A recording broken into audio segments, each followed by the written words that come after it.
Οι άνθρωποι δεν πρέπει να φοβούνται τις κυβερνήσεις τους. Οι κυβερνήσεις πρέπει να φοβούνται τους ανθρώπους. Στις 28 Φεβρουαρίου του 2023, 2 τρένα μπήκαν στην ίδια γραμμή και δεν λειτουργούσε κανένα σύστημα ασφαλείας, ώστε αυτό να εντοπιστεί και να αποφευθεί η σύγκρουση. Πριν 2 χρόνια, αυτή η σύγκρουση έκανε ολόκληρη την Ελλάδα να παγώσει. Αλλά ήταν το χρονικό ενός προαναγγελθέντος θανάτου. Ένα έγκλημα που οφειλόταν στην αδιαφορία και την ολιγορία του κρατικού μηχανισμού, στην απάθεια παρά τις προειδοποιήσεις των αρμοδίων και των σωματείων. Είναι από αυτά τα γεγονότα που στοιχιώνουν τη συλλογική μνήμη και χωρίζουν τον κοινωνικό χρόνο στο πριν και στο μετά. Για 57 οικογένειες δεν ξημέρωσε η επόμενη μέρα, καθώς η απώλεια των αγαπημένων τους στιγμάτισε για πάντα. Εμείς εδώ και 2 χρόνια νιώθουμε συνέχεια πόνο, πίκρα, οργή, αγανάκτηση. Να υποσχεθούμε λοιπόν ότι από αυτή τη στιγμή, από αυτή τη μέρα, η 28 Φεβρουαρίου, θα σηματοδοτεί την έμεση που θα φέρει τη δικαιοσύνη. Και αν έπνιξαν τα παιδιά μας και τους στέρισαν το οξυγόνο, σε όλη την Ελλάδα, εμείς γινόμαστε η θάλασσα που θα σηκωθεί και θα πνίξει αυτούς που έβαλαν το κέρδος τους πάνω από τις ζωές μας. Και ενώ σε οποιοδήποτε κράτος του κόσμου που παρουσιάζεται ως κράτος δικαίου, οι συγγενείς θα ασχολούνταν με το πένθος τους και η οργανωμένη πολιτεία θα φρόντιζε να επέλθει κάθαρση, στην Ελλάδα αντιστράφηκαν οι όροι.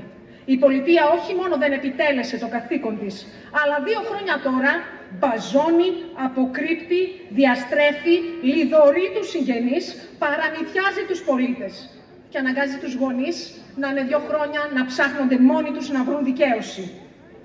Αρκετά. Εμείς παρακολουθούμε άλλοι εξοργισμένοι και άλλοι μουδιασμένοι τις εξελίξεις, ώσπου η κραυγή δεν έχω οξυγόνο συμπίκνωσε όλη την αγανάκτησή μας για την απαξίωση της ανθρώπινης ζωής. Γιατί τώρα πια καταλάβαμε όλοι πως κάθε στιγμή είμαστε υποψήφια θύματα. Είτε στα μέσα συγκοινωνίας που είναι ασυντήρητα και αφημένα στην τύχη τους, είτε στα νοσοκομεία που είναι υποστελεχωμένα και χωρίς εξοπλισμό, είτε σε σπίτια παγωμένα και αρπαγμένα από τα φαντς, είτε σε σχολεία που τα πνίγουν η υποχρηματοδότηση, οι πλατφόρμες, η κατηγοριοποίηση, η ταξική φραγμή.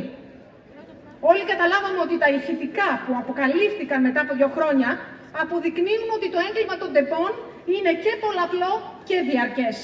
Είναι η συμπίκνωση των εγκλημάτων, ξεπούλημα της δημόσιας περιουσίας, μίζες, διασπάθηση του δημοσίου χρήματος, εξαγορά ανακριτών, βρώμικη προπαγάνδα των τηλεοπτικών καναλιών, προανακριτικές επιτροπές που εγγυώνται την συγκάλυψη.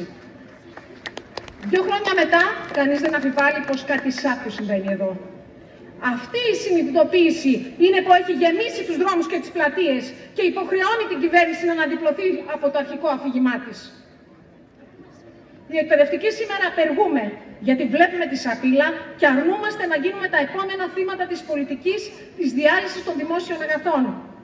Συνεχίζουμε τον αγώνα μας απέναντι σε αυτή την πολιτική που προωθεί την ιδιωτικοποίηση των πάντων. Το βλέπουμε καθημερινά εξάλλου στα δημόσια σχολεία μας που υποβαθμίζονται επίτηδες. Ζητάμε λοιπόν ασφαλείς υποδομές, αποκλειστικά δημόσια μέσα συγκοινωνίας, υγεία και παιδεία που θα εξυψώνουν σωματικά και ψυχικά τον εργαζόμενο με σταθερή δουλειά και δικαιώματα για όλους.